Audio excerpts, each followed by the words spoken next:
Bom, gente, bom dia. A gente vai começar aqui a aula. É a nossa última aula da classe de masculinidade bíblica. Hoje o nosso tema é o homem na igreja.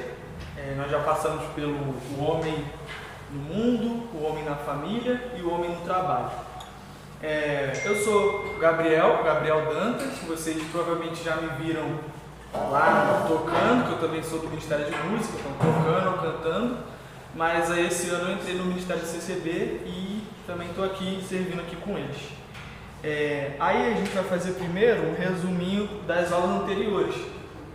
Nas outras aulas a gente viu, no caso aqui, se a gente pudesse fazer um resumo da aula, a gente vai retomar as aulas anteriores e a gente vai discutir assim, de uma forma bem superficial, sem entrar muitos pormenores, o que é a igreja, o mandato masculino na igreja, o cultivar na igreja e guardar a igreja.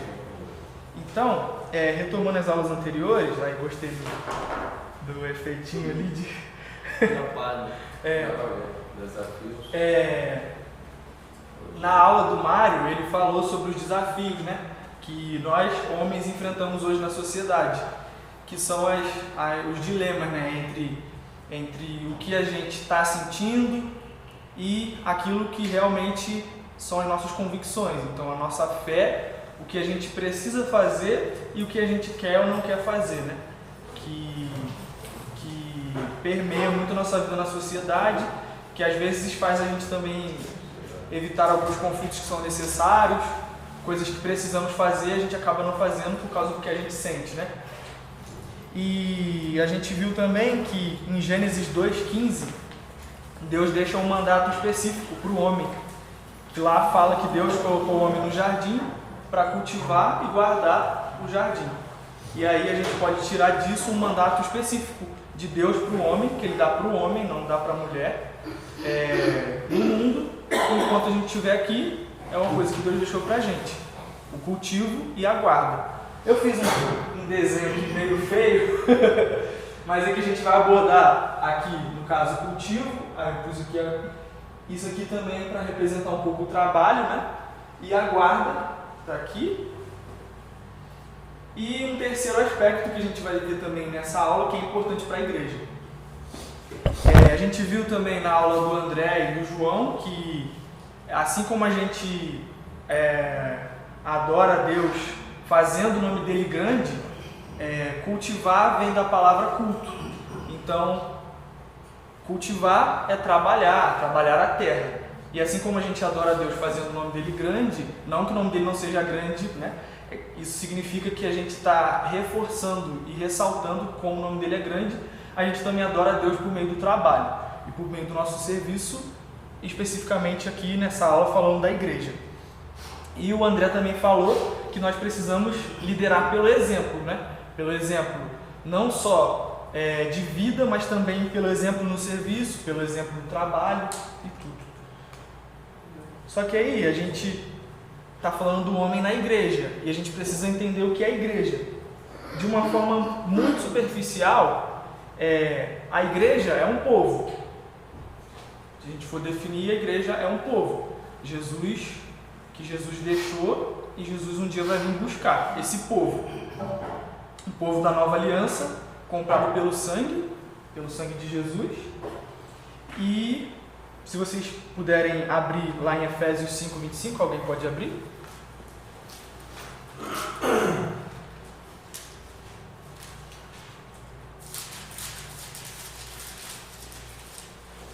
Quem achar pode ler. Maridos, ame cada um a sua esposa, assim como Cristo amou a igreja e entregou-se por ela. Então, Jesus ele se entregou pela igreja.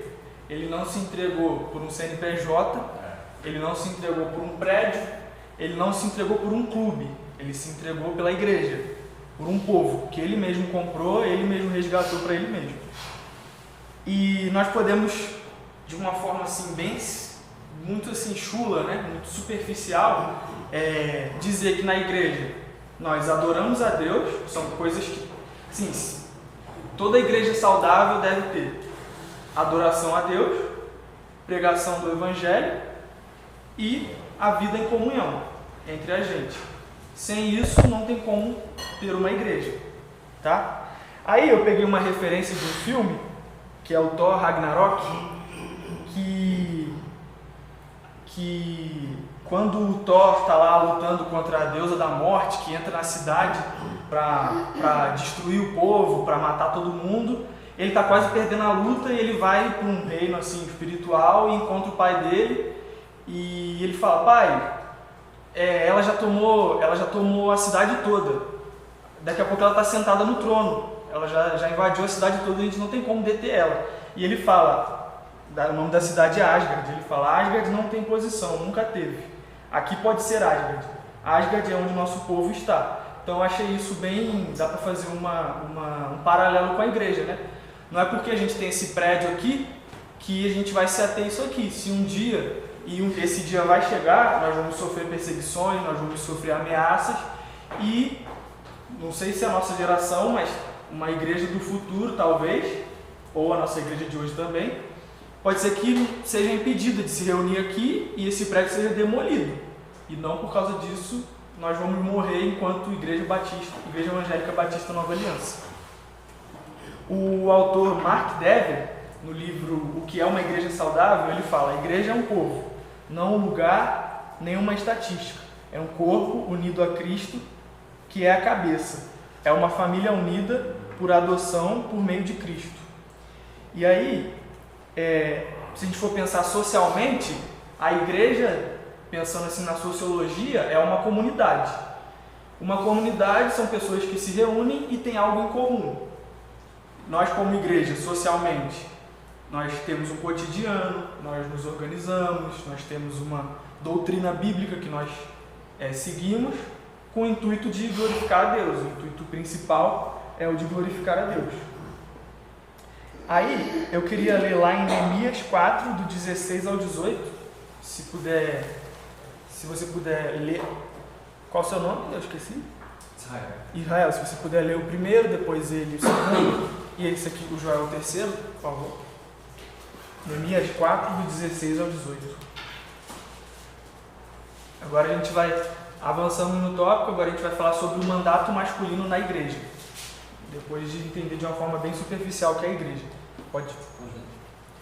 Daquele dia em diante, metade dos meus homens trabalhava na obra, e a outra metade empunhava lanças, escudos, arcos e couraças, e os chefes estavam por trás de toda a casa de Judá. 17 agora. 17, eu achava. Tanto os que reconstruíam o muro, quanto os carregadores que transportavam as cargas, faziam o seu trabalho com uma das mãos e com a outra seguravam a sua arma. 18. Cada um dos construtores trazia na cintura uma espada, enquanto trabalhava, e comigo ficava um homem pronto para trocar com ele.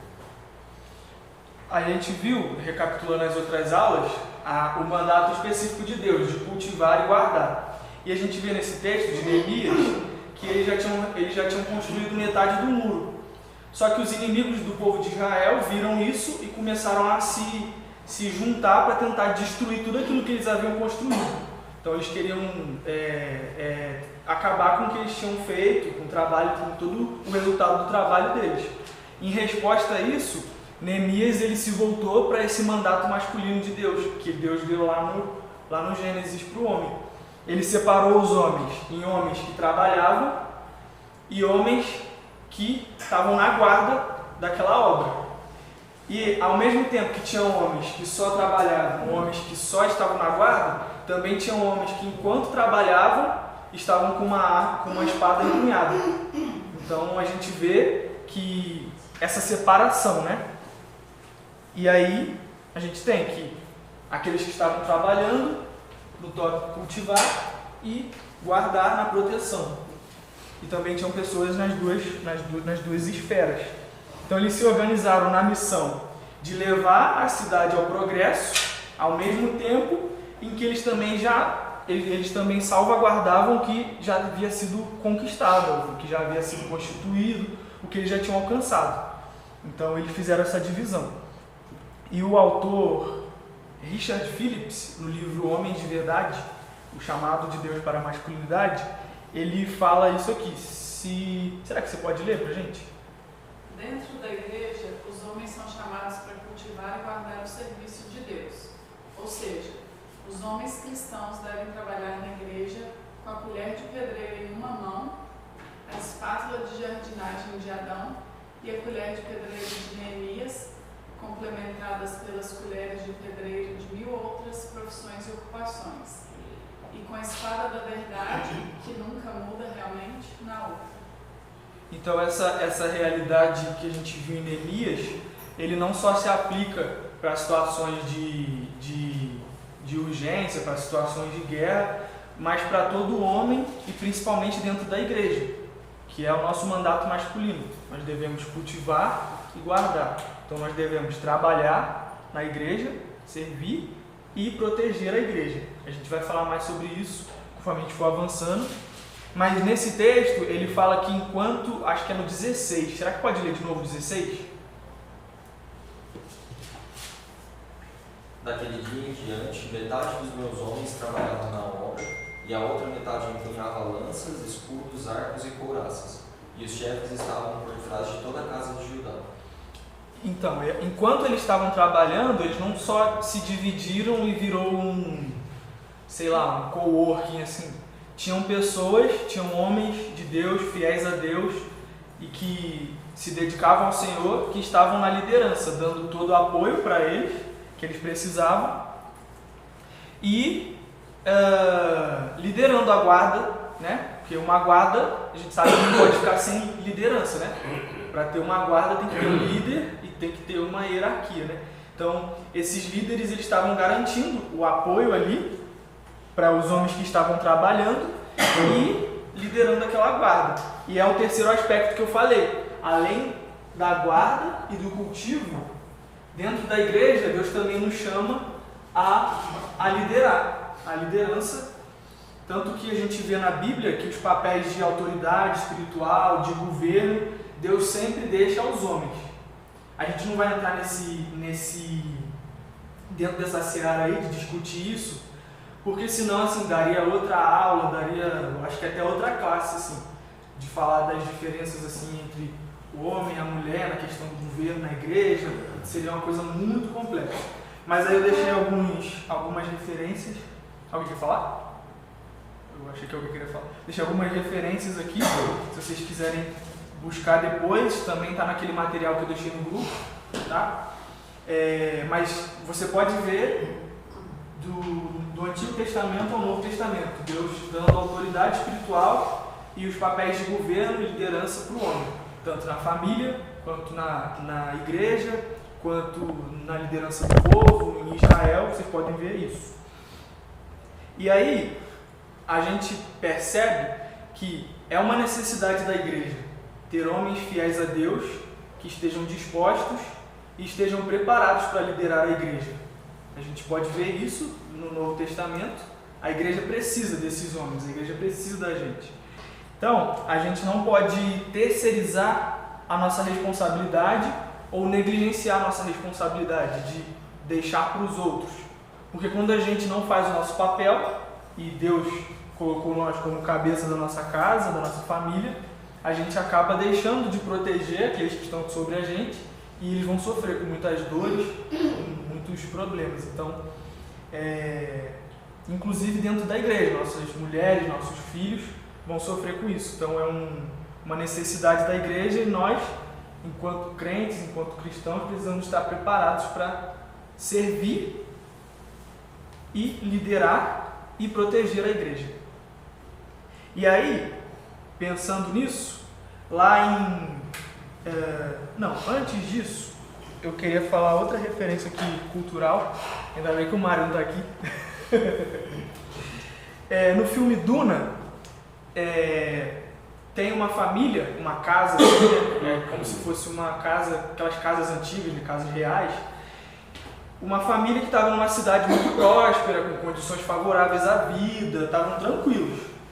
E aí eles receberam uma ordem do imperador, que eles deveriam sair daquela cidade e ir para outra cidade para liderar e chefiar aquela cidade, para comandar aquela cidade.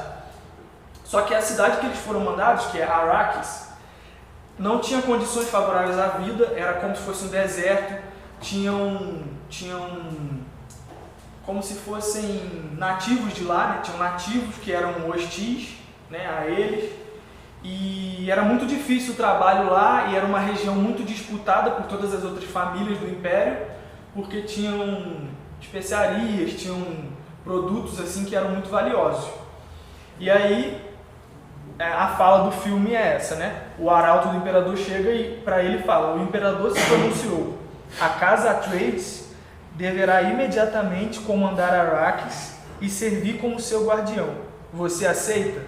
E aí ele responde de pronto: somos a casa Atreides, aceitamos qualquer convocação sem jamais trair princípios.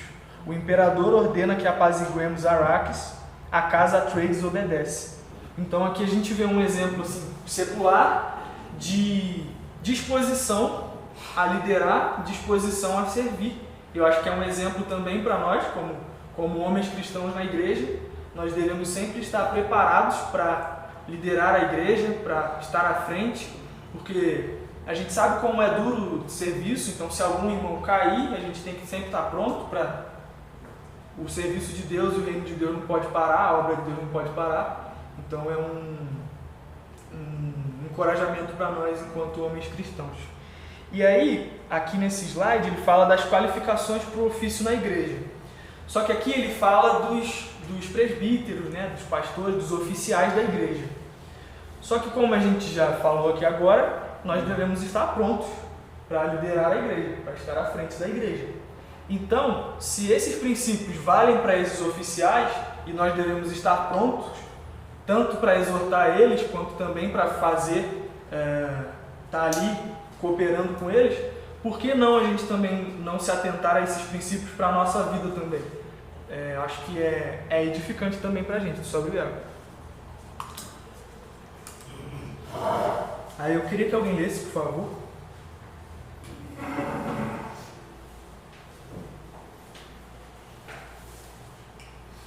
Alguém pode ler? É necessário, pois, que o bispo seja irrepreensível, esposo de uma só mulher, moderado, sensato, modesto, hospitaleiro, apto para ensinar, não dado ao vinho, nem violento, porém cordial, inimigo de conflitos, não avarento, e que governe bem a própria casa, criando os filhos sob disciplina, com todo respeito. Que o bispo não seja recém-convertido, para não acontecer que fique cheio de orgulho e incorra na condenação do diabo. É necessário também que ele tenha bom testemunho dos de fora, a fim de não cair na desonra e no laço do diabo.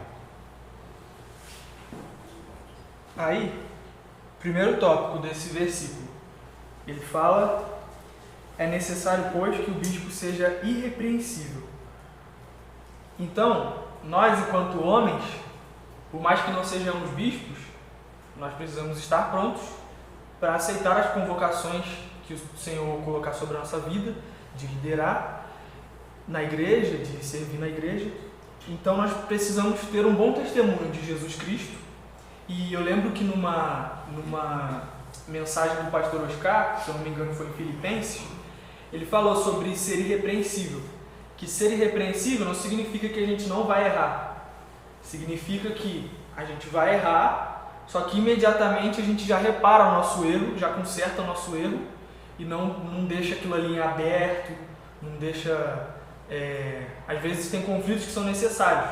Então, se você errou e você precisa reparar com alguém, vai desgastar, vai exigir de você, mas você precisa, porque você não pode ser alguém que deixa a desejar um testemunho de Jesus Cristo, né?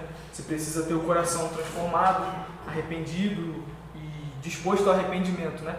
Precisa ser uma pessoa repreensível. E aí ele fala ser fiel à sua esposa. Enquanto homens, a gente deve garantir que o nosso casamento... Eu não sou casado, mas estou falando assim porque eu sei que a maioria aqui é casada, né? Mas a gente deve garantir que o nosso casamento reflita a fidelidade de Deus a Ele mesmo, a sua palavra, e o amor dele ao povo. o amor dele à igreja. Então, se a gente é infiel com a nossa esposa, como a gente pode dizer que a gente é fiel a Deus e que a gente é imitador de Jesus Cristo? Se Deus é fiel a Ele mesmo e ama a sua esposa, Ele disse que iria amar a sua esposa e Ele ama, e Ele se entregou e morreu, né? Então isso mostra que a nossa vida está sendo influenciada por Jesus Cristo. Aí o outro tópico que ele fala aqui, ele diz,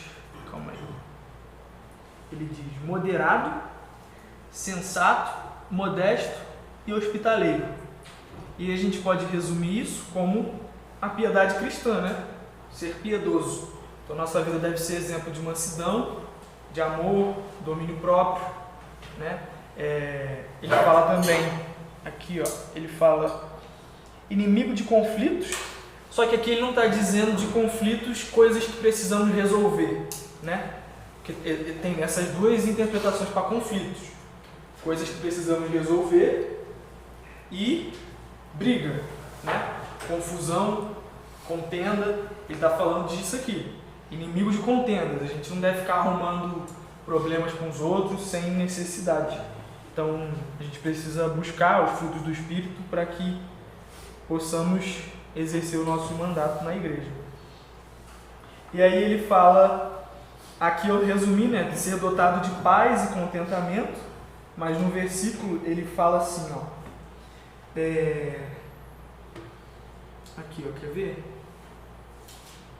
Esposo de uma só mulher, moderado, sensato, modesto, hospitaleiro, apto para ensinar, cordial, e ele fala aqui modesto, né? Então eu resumi isso como ser dotado de paz e contentamento. Então a gente deve buscar a santificação para que o nosso procedimento deixe muito claro que nosso contentamento está em Jesus Cristo e que nós não queremos causar divisão, nós não queremos causar nenhum problema assim na igreja. E ele fala que ele governa bem a própria casa, né? Então, se você, dentro da sua casa, a gente já passou por o homem na família, o homem no mundo, o homem no trabalho. Se você na sua casa xinga seus filhos, xinga sua mulher, faz um montão de coisa que não convém, enfim, não vou entrar aqui em detalhes, vocês entenderam. No trabalho, você boicota os outros, puxa o tapete dos outros, vive de confusão com os outros, fala mal dos outros, fica de fofoca. Os seus vizinhos olham para você e falam: ei, olha lá o crente, isso aí é crente. Como é que você pode querer ser alguma coisa na igreja, né? Como é que você pode querer estar à frente de outras vidas, né? Porque quando você lidera, você é exemplo, você é influência, então não é coerente. Então você precisa governar bem a sua própria casa, praticar a fé na sua casa, para que você consiga aprender a liderar na igreja. Então é uma coisa que nós homens devemos buscar e ir atrás disso. Ele fala ser maduro na fé, para que não incorra, aqui ele fala assim no versículo: não seja recém-convertido, para não acontecer que fique cheio de orgulho e incorra na condenação do diabo. Ser maduro na fé, eu botei assim. Então é óbvio que se a gente vai liderar na igreja do Senhor, nós precisamos conhecer as Escrituras, precisamos conhecer como um cristão deve se portar diante das coisas do dia a dia, do nosso cotidiano da igreja, porque aí, se a gente conhece a Jesus, conhece os frutos do Espírito, conhece como a gente deve ser, a gente não vai se vangloriar dentro da igreja, porque a gente vai estar apontado para Cristo. Então, a nossa posição de liderança não vai encher o nosso coração de: poxa, eu sou muito bom, por isso que eu estou à frente de tal coisa. Então, por isso que o homem cristão e o homem que governa na igreja, que lidera na igreja, ele não deve ser recém-convertido. Porque o recém-convertido, ele ainda tem uma imaturidade espiritual muito grande. Então, é um perigo que ele possa cair nisso. Então é uma coisa que a gente deve se atentar, ser maduro na fé. Gente, se alguém quiser falar, me interromper, pode falar, tá? ser dotado de bom testemunho dos de fora. É o que eu falei, né? Ao mesmo tempo que você deve ter um bom exemplo de procedimento na sua casa, você também deve ter os seus vizinhos, os de fora, que ele fala aqui, ó. É necessário também que ele tenha bom testemunho dos de fora, a fim de não cair na desonra e no laço do diabo. Ou seja, ele vai estar lá falando na igreja e o pessoal, todo mundo que não é cristão e que conhece ele, todo mundo desonrando ele. Não, isso aí não é crente não, isso aí é raça de crente Raimundo. Sabe o que é crente Raimundo? É um pé na igreja e outro no mundo. Lá no Rio o pessoal falava, tinha esse jargão. Só que aí tinha lá na igreja um irmão chamado Raimundo, aí ficava complicado pra ele.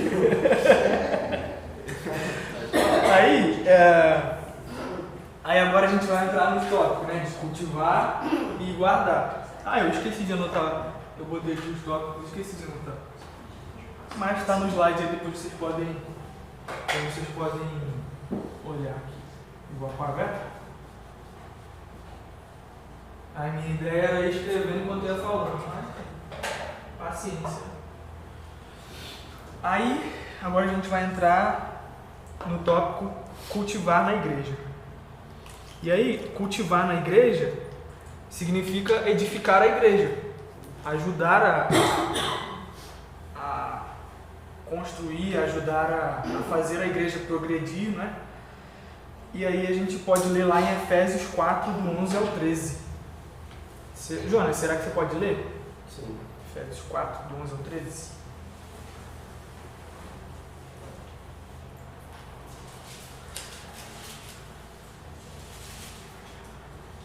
E ele mesmo concedeu uns para apóstolos, outros para profetas, outros para evangelistas e outros para pastores e mestres, com vistas ao aperfeiçoamento dos santos para o desempenho do serviço, para a edificação do corpo de Cristo, até que todos cheguemos à unidade da fé e do pleno conhecimento do Filho de Deus, ao estado de pessoa madura, à medida da estatura da plenitude de Cristo. Como a gente falou, duas divisões. A primeira, cultivo, trabalho, serviço. E esse serviço na igreja se dá por meio do Espírito Santo, que ele concede para nós dons espirituais para que nós possamos ajudar um ao outro a crescer, ajudar a igreja a crescer. Então, eu também não entrei nesse mérito aqui, porque senão a gente ia ser muito longo, né? Mas tem vários dons, por exemplo, de administrar a igreja, de repreender o outro, de exortar, para que não se crie uma erva daninha e vai crescendo, vai corroendo tudo. De misericórdia, porque nem tudo precisa ser duro, né? Às vezes a pessoa precisa de uma palavra de misericórdia, de consolo, de conforto. E aí é um dom do Espírito Santo. Enfim, vários outros dons que vocês podem buscar no Novo Testamento. Se vocês quiserem, depois eu posso mandar, mas eu acredito que vocês tenham recursos para isso, né? E se você não sabe como você pode servir, como você pode edificar a igreja, como você pode trabalhar na igreja para fazer ela crescer e glorificar a Deus com o seu serviço e tal, e cumprir o mandato, um dos aspectos do mandato de Deus para o homem, eu encorajo você, ore, esteja disponível. Então, ore é a base para tudo na nossa vida, né?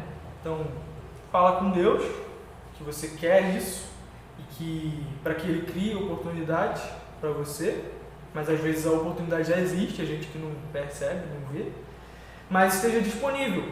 Comece, você precisa ficar atento. Você vê que alguém está fazendo alguma coisa sozinho, vai lá, se oferece, pergunta se precisa de ajuda, sempre precisa.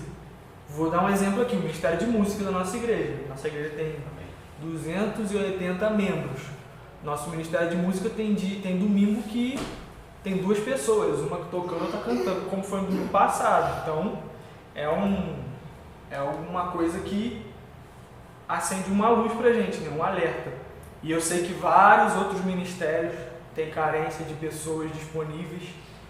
Por exemplo, a gente vê os presbíteros da nossa igreja sobrecarregados, cansados, envolvidos em vários ministérios, mas eles estão ali dispostos, e glória a Deus, o Senhor vai recompensar eles por isso. Mas também não é o fazer também que vai justificar a gente diante de Jesus, tá? Não estou falando isso. Quem justifica a gente é Jesus. Mas se nós somos justificados por Jesus, consequentemente nós vamos estar disponíveis para servir, para fazer na igreja, né? Então, tem muita coisa assim na igreja. Por exemplo, o CCB também precisa de pessoas, né? Precisa de gente para servir. Então, eu sei que o Ministério Crescer também precisa, a diaconia precisa, enfim. Tem várias frentes aí na nossa igreja em que a gente pode servir e edificar um ao outro e crescer. Então esteja disponível, converse, fale, procure, mas é muito importante que você não tenha a mentalidade de voluntário, de voluntariado. Eu vejo que isso hoje em dia, no geral, assim, é muito forte. As pessoas, elas querem estar onde querem, na hora que querem, fazerem o que querem e quando querem. E na igreja não é assim. Você foi chamado a ser escravo de Cristo, servo de Cristo. Então, você precisa estar disponível para o que o seu Senhor quer que você faça.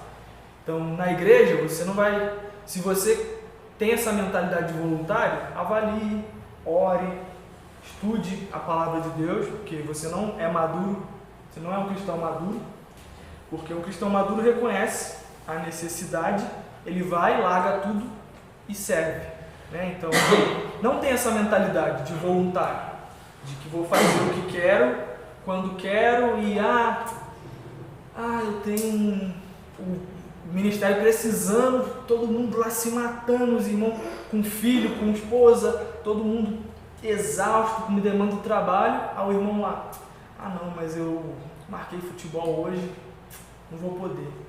E aí os irmãos lá. Aí daqui a pouco os irmãos entram em burnout, largam o ministério, ficam um tempo afastados por causa de você.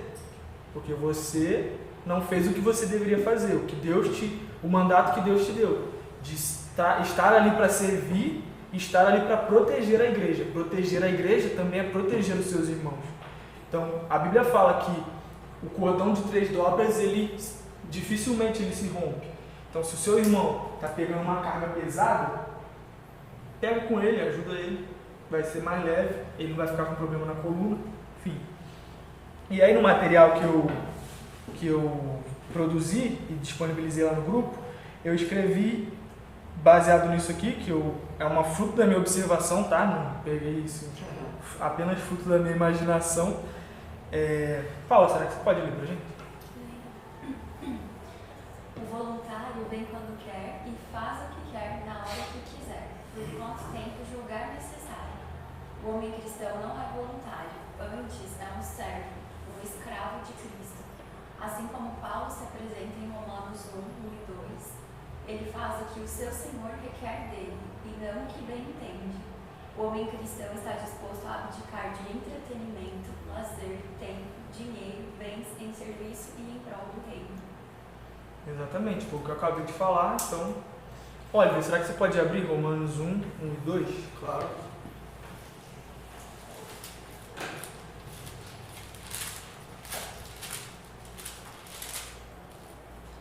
Paulo, servo de Cristo Jesus, chamado para ser apóstolo, separado para o Evangelho de Deus, o qual foi prometido por ele de antemão, por meio dos seus profetas nas Escrituras Sagradas.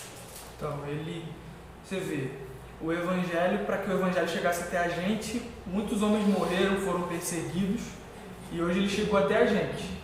E o Senhor chamou a gente, e o Espírito Santo concedeu dons para que a gente sirva. E Paulo, ele tinha essa convicção. Quem eu sou? Eu sou Paulo, servo de Cristo, chamado para ser apóstolo. Então a gente precisa ter a convicção do nosso chamado e de quem nós somos em Cristo. Nós somos servos de Cristo. Então nós não podemos ter essa mentalidade de que se você morreu para você diz que morreu para você, e sua vida agora está em Cristo, e você vai viver para Ele, como que você pode ter essa postura? É incompatível, não combina. Tá?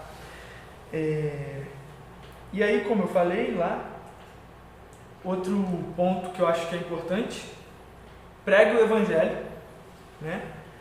Além de estar disponível, além de orar, além de não ter a mentalidade de voluntário, pregue o Evangelho. Não há formas mais intuitivas de fazer o reino de Deus crescer e de edificar a igreja do que fazer o reino de Deus crescer. Então, pregando o Evangelho, né? Você prega o Evangelho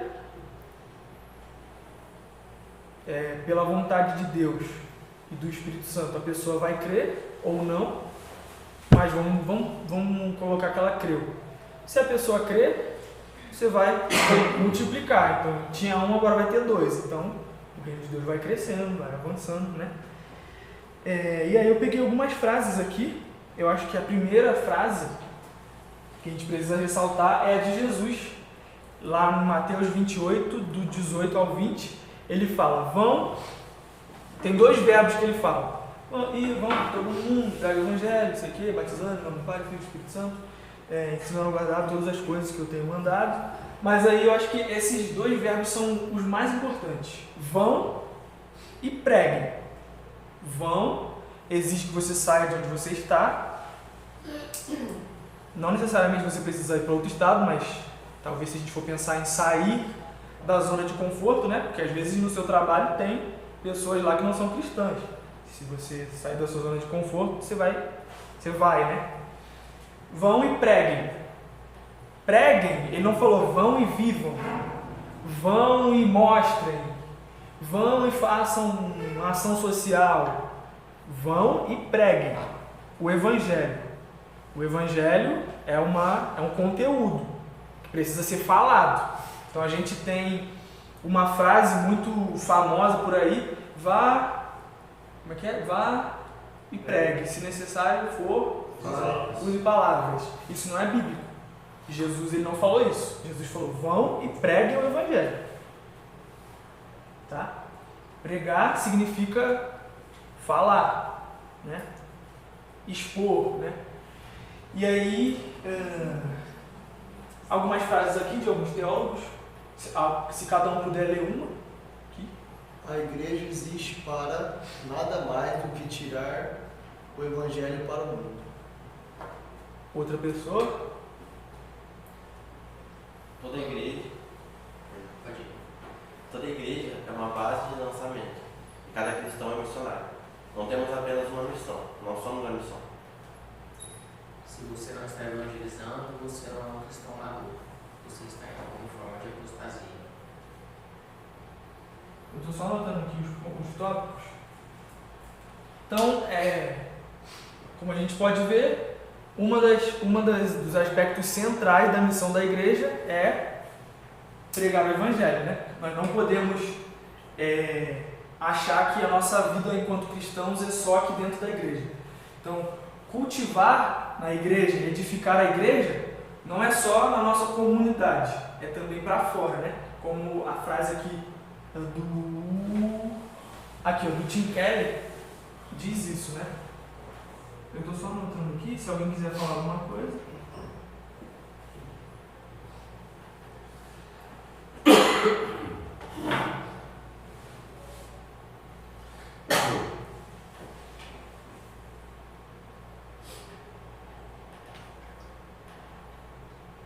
Só essa frase, quando você escreve aí, está muito difícil de entender, claro, mas a igreja existe para nada mais do que tirar o Evangelho para o mundo. Será que tem algum verbo errado? Nada mais do que pregar o Evangelho para o mundo. Do que atirar. Eu, pelo menos, não entendi. Como aí? Não seja importante, o conteúdo está muito claro. Porque tirar o Evangelho para o mundo, acho que significa pegar o Evangelho. Por exemplo, a gente recebeu o Evangelho. Então a gente precisa pegar ele e levar para o mundo. Então acho que talvez foi isso que ele quis dizer, né? De tirar. Estado, e levar para o mundo. Acho que talvez tenha sido isso que, pelo menos, eu entendi dessa forma. Se alguém teve outro entendimento aí, pode falar. E aí, o próximo tópico que a gente elencou aqui, conheça a palavra. A Bíblia fala em Salmos 1, bem-aventurado é o homem que não anda segundo o conselho dos ímpios, antes tem o seu prazer na lei do Senhor e nela medita de dia e de noite. Então, nós precisamos conhecer a palavra, meditar na lei do Senhor, para nós não cairmos no laço do nosso coração, no laço do inimigo, e para sabermos qual é o nosso papel, qual é a nossa missão na igreja, o que nós precisamos fazer, como nós vamos edificar a igreja se nós não conhecemos a palavra, nós não conhecemos Jesus, né? Então, conheça a palavra. Eu anotei ali porque eu fiz isso aqui pensando em anotar. Aí eu já esqueci aqui. Eu já estava esquecendo aqui. Aí eu ia fazer o desenho à toa, né? Alguém quer ressaltar alguma coisa nesse tópico? Fala alguma coisa? Não? Vou beber uma água aqui.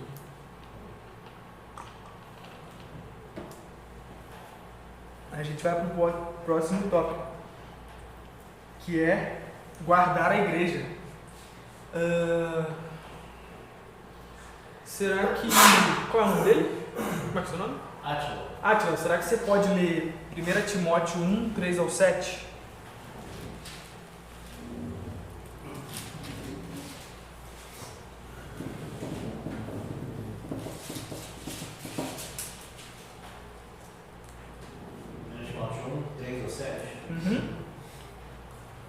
Quando eu estava de viagem rumo à Macedônia, pedi a você que ainda permanecesse em Éfeso, para que admoestar,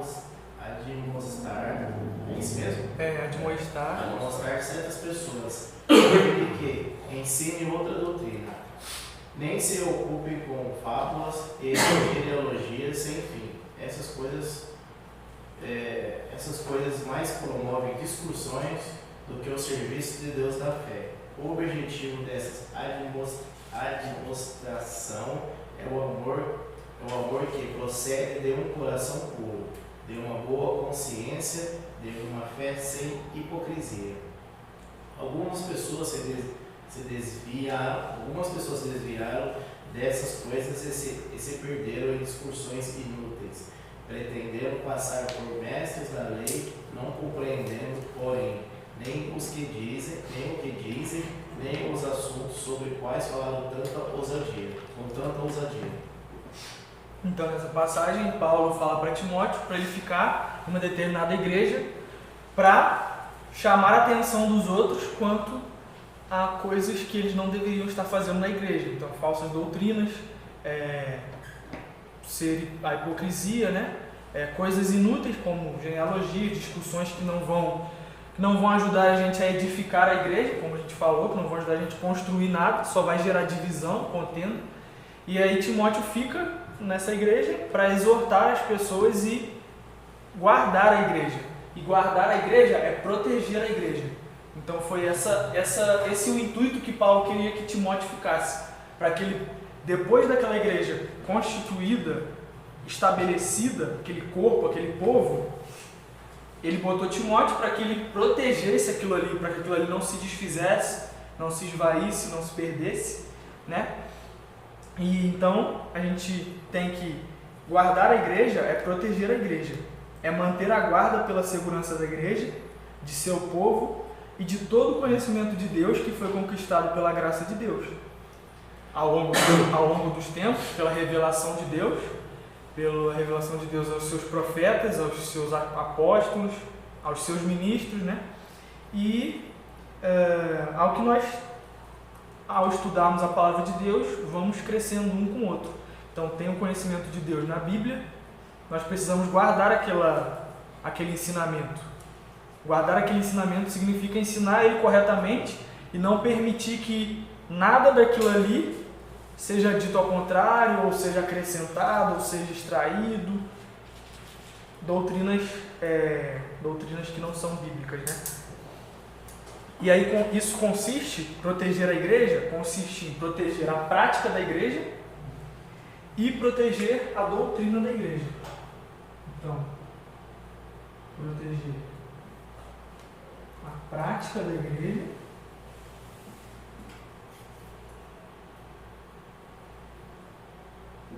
e proteger a doutrina da igreja. Gabriel, e para conseguir fazer essas duas coisas, o homem ele tem que conhecer bastante a Bíblia. Porque se algum irmão, algum líder também vier com uma doutrina, uma prática que desvia da Bíblia, ele vai corrigir, ele não vai proteger a doutrina errônea do irmão. Então ele precisa também para combater o fermento ruim de dentro. O fermento do fariseu. Sim. E por isso que você vê que essas duas coisas elas não estão separadas. Como a gente viu em Neemias. Tinham homens que só trabalhavam. Tinham homens que só estavam de guarda. Mas tinham homens que ao mesmo tempo que eles estavam trabalhando, eles estavam com a espada empunhada. Então, ao mesmo tempo que a gente precisa cultivar, trabalhar, servir, e para isso a gente precisa conhecer a palavra, conhecer a palavra também vai ajudar a gente a proteger a doutrina da igreja. Aí eu quero explicar, né? Proteger a prática da igreja. Prática da igreja: visitar os abatidos, os enfermos, acabar com todo tipo de fofoca, acepção de pessoas, divisão, né? Espíritos de divisão. Espíritos que eu falo não estou falando que é um espírito que divide, né? O espírito que eu falo é uma disposição para, né? Então, disposição para dividir influências mundanas, né? Coisas que vêm do mundo e a gente quer implementar na igreja e acaba afetando a nossa comunhão, afetando o amor de Cristo no meio de nós, né? E aí a igreja fica desfigurada. Você entra na igreja, entra e sai, como se não, entendeu? Como se fosse um clube, como se fosse uma palestra. Você entra e sai, ninguém, você fica doente, você fica desempregado, ninguém tá nem aí para você. Então a gente precisa impedir que isso aconteça, manifestando o amor de Deus entre nós. Então precisamos proteger a prática da igreja. E precisamos também proteger a doutrina da igreja. João, você pode ler em Apocalipse 2, e o senhor, será que o senhor poderia ler Apocalipse 2, 14 e 15? Você lê comigo. Pode ler. Conheço as suas obras, o seu trabalho árduo e a sua perseverança. Sei que você não pode tolerar homens maus, que pôs à prova os que dizem ser apóstolos, mas não são, e descobriu que eles eram impostores.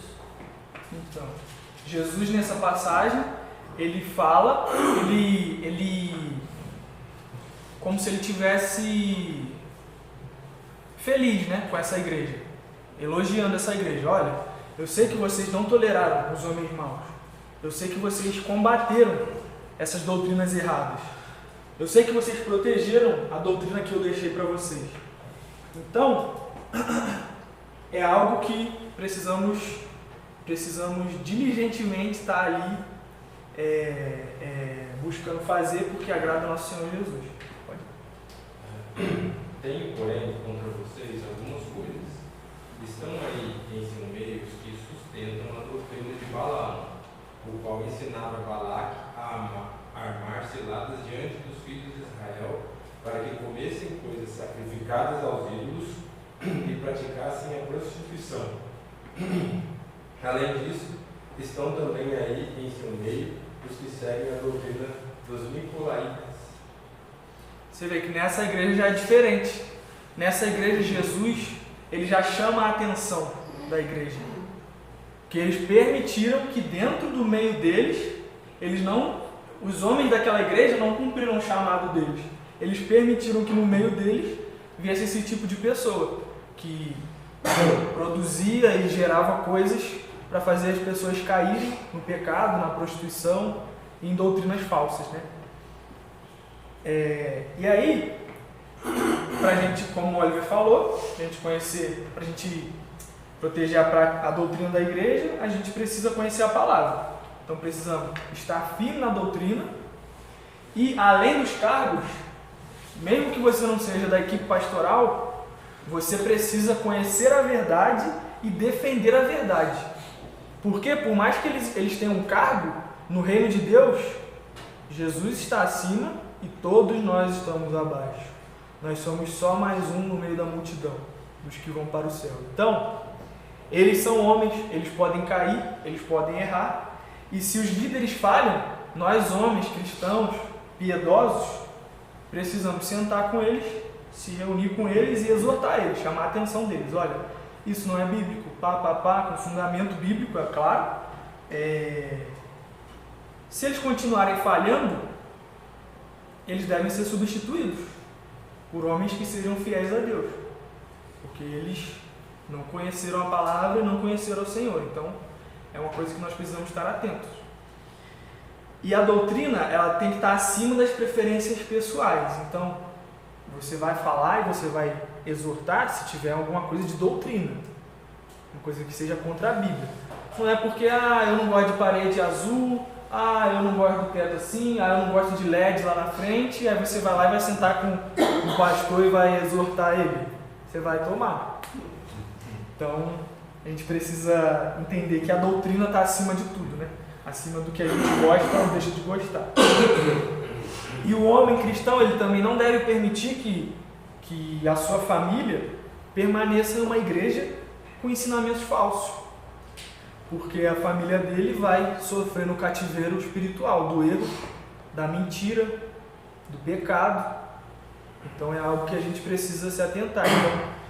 E também na nossa igreja, é um adendo também para a nossa igreja. Se a gente não guardar a nossa igreja e não estar atento para isso, proteger a doutrina da igreja, podem vir pessoas com doutrinas falsas e fazer a nossa família sofrer com muitas dores espirituais, caírem, entrarem no pecado. Então olha a responsabilidade que Deus deu para a gente, né? Antes do pastor Domingos ir embora, ele pregou sobre Judas, né? E aí um versículo que para mim ficou foi esse, que nós somos chamados a batalhar diligentemente pela fé que uma vez por todas foi entregue aos santos. Judas 3, né? Então, é o que eu já venho ressaltando aqui para trás, né? Precisamos estar atentos. Não é só se acontecer alguma coisa eu faço. Não, a gente precisa estar atento, a todo tempo, sempre vigilante. É a eterna vigilância. Como eu falei, responsabilidade espiritual sobre nossas famílias. E nós precisamos assumir a responsabilidade. Assumir essas responsabilidades que o Senhor deixou para a gente. Porque se nós não assumirmos, primeiro nós vamos sofrer, porque nós vamos estar fazendo coisas que nós não fomos chamados para fazer. Nossas mulheres vão sofrer, nossos filhos vão sofrer. Uma igreja onde o homem exerce, debaixo da graça de Deus, a masculinidade e o mandato masculino que o Senhor deixou para ele, as mulheres podem florescer, crescer e também fazer nós crescermos, nossos filhos crescerem. As crianças vão crescer saudáveis, com uma doutrina firme, alicerçada na palavra de Deus, e todos nós vamos avançar, crescer espiritualmente, sermos edificados com os nossos dons, né? Então, é algo que precisamos atentar, batalhar diligentemente pela fé que uma vez foi entregue aos santos. Você pode ler 2 Timóteo 1,14? 2 Timóteo? 1,14. Quanto ao que foi confiado, guarde por meio do Espírito Santo que habita em nós. Exatamente. Amém. Amém. Joel, você pode ler pra gente? Diante de Deus e de Cristo Jesus, que há de julgar os vivos e os mortos, pela sua manifestação e pelo seu reino, peço a você com insistência que pregue a palavra, insista, quer seja oportuno, quer não.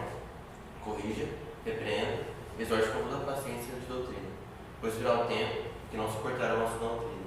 Pelo contrário, se rodearão de mestres segundo as suas próprias cobiças, como que sentindo conselho nos ouvidos. Eles recusarão a dar ouvidos à verdade, entregando-se às fábulas. Mas você seja sóbrio em todas as coisas, suportando as aflições, faça o trabalho de um evangelista, cumpra plenamente o seu ministério. Esse tempo que Paulo fala para Timóteo nesse versículo já chegou. As pessoas não querem ouvir a verdade, elas querem ouvir o que querem. A gente vê igrejas que não são saudáveis, igrejas que não são bíblicas, cheias de pessoas, lotadas de pessoas, porque eles falam o que elas querem ouvir. São amaciantes de ego, né? E se nós não nos atentarmos para isso, hoje na nossa igreja, aqui, Igreja Evangélica Batista, Nova Aliança, daqui a alguns anos pode ser que a nossa igreja não seja uma igreja saudável mais. Depende de mim, depende de você, salvaguardar o que nós conquistamos até aqui, né? E queria chamar a atenção para isso que ele fala: suporte as aflições. Não é fácil, a gente vai se indispor com algumas pessoas, a gente vai cansar, a gente vai se sobrecarregar, mas para a glória de Deus a gente faz isso, porque nós entendemos que nós não somos voluntários, que nós fomos chamados para ser servos de Cristo, e Deus deu um chamado, um ministério para a gente, e a gente precisa cumprir esse ministério. Então, voltando lá para o texto de Neemias, assim como aqueles homens que, independente de todas as ameaças externas, eles focaram no trabalho deles para edificar o muro da cidade, edificar o povo de Israel, a gente também deve focar, e por meio daquilo, né, aquilo ali, o reino de Deus foi avançando, né, a palavra de Deus foi avançando, porque o povo de Israel foi protegido, enfim. Nós devemos também focar o resultado do nosso trabalho, o final do nosso trabalho, o dia para o qual o nosso trabalho vai ser direcionado, o dia que o Senhor vai vir, vai buscar a gente, vai levar a gente para o céu, nós vamos viver num mundo de eternidade, plenitude com Jesus. Então, é duro, é sofrido, mas se nós fizermos focando em Cristo e olhando não para as coisas desse mundo, mas para Cristo e para aquele dia em que Ele vai vir, vai buscar a gente, se torna muito mais tranquilo, muito menos árduo.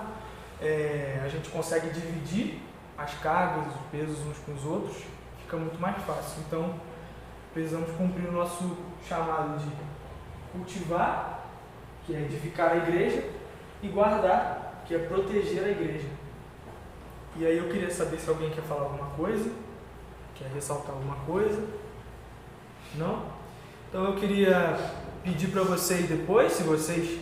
Eu disponibilizei lá no grupo um texto, porque assim, eu não consigo só fazer o slide, porque a minha cabeça eu preciso escrever, não, o que eu vou entender, o que eu vou falar. Então eu escrevi, tudo isso, e aí já deixei lá, que é basicamente tudo isso que eu falei aqui da aula. E aí fica mais fácil, se a gente quiser pegar esse conteúdo de novo, não vai precisar assistir o vídeo inteiro, né? A gente pode ler lá, acho que deram 11 páginas, aí tá lá no grupo, se vocês quiserem depois olhar e estudar, tá lá. É isso, tá? Essas foram as referências, eu usei o livro O que é uma Igreja Saudável, Homens de Verdade, o chamado de Deus para a masculinidade. E a nossa próxima classe aqui do CCB começa no dia 29 de setembro, e o tema da classe é Conhecendo o Deus Trino. Aí vão ser 5 aulas, tá? Oi? 5 aulas do novo? 5 aulas dessa nova classe. Vai começar 29. Vai começar 29 de setembro. É isso, gente. Obrigado. Deus abençoe. E vamos pro culto. Eu só queria orar antes, tá? Senhor, muito obrigado pela vida dessas pessoas que estiveram aqui. Muito obrigado, Senhor, pela oportunidade de dar essa aula, Senhor. O Senhor sabe como eu cresci, como eu fui edificado com a Tua palavra, Senhor.